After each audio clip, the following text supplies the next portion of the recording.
Pour cela, tu verras quelqu'un qui sert Dieu, qui adore Dieu. Mais la personne n'aura pas la foi en Dieu. Quelqu'un qui jeûne. Quelqu'un qui prie. Mais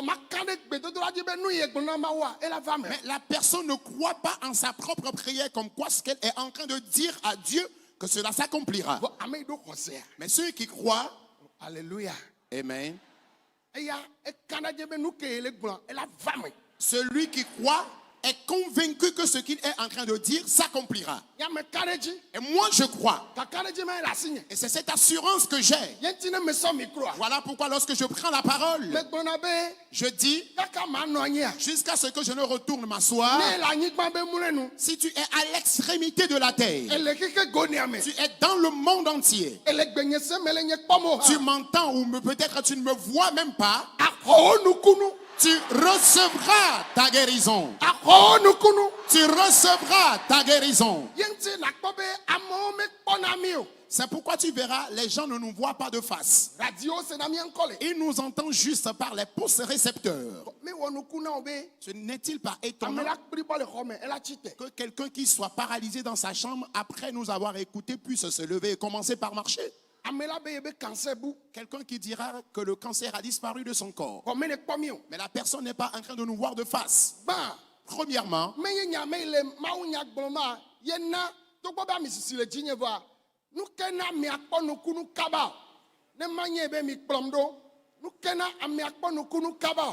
qu'il y ait de l'onction sur moi qui suis l'orateur, qui suis le prédicateur, qu'est-ce qui a permis à ce récepteur-là de recevoir promptement son miracle? C'est la foi.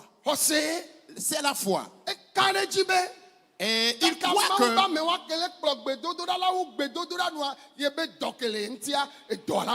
il croit que jusqu'à la fin de la prière dirigée par tel serviteur de Dieu, il sera guéri de telle ou telle maladie.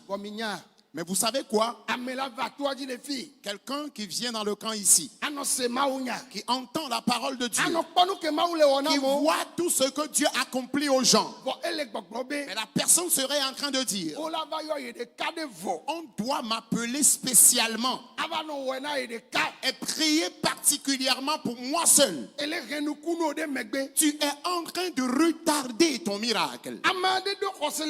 Quelqu'un a fait usage de la foi dans ce passage. Et c'est sur ce passage-là que nous allons nous baser. Et c'est par ce test biblique que nous allons prier. Alors si tu dis quelque chose à Dieu et tu ne crois pas que cela peut s'accomplir, alors là, tu parles en l'air.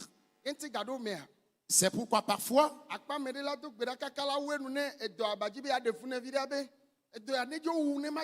tu verras quelqu'un qui va beaucoup prier.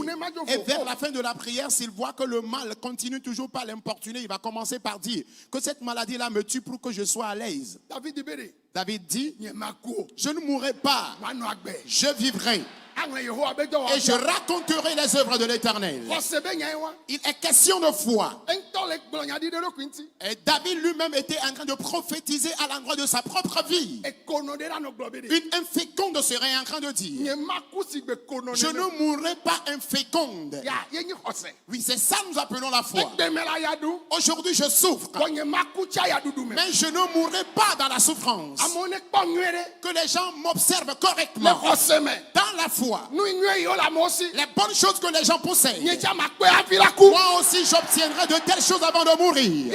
C'est ce que nous appelons la foi. C'est ce que nous appelons la foi. Et si tu n'as pas la foi, tu vas beau prier, mais être encore comme une feuille sèche qui serait emportée par le vent. Tu peux aller n'importe où. Et tu seras effaré en toi-même. Mais si tu as la foi, tu diras, je crois. J'en suis convaincu que mon Dieu me le fera. C'est cette foi-là que Shadrach, Meshach et Abednego avaient utilisée. Nous savons que notre Dieu nous sauvera. Il nous délivrera de tes mains. Il nous délivrera de cette fournaise ardente. Même s'il ne nous délivrait pas,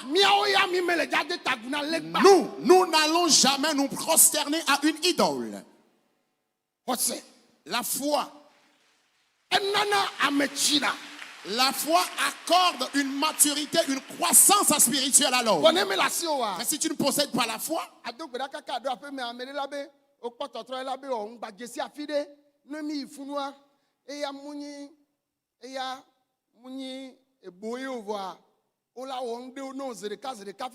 alors si tu n'as pas la foi,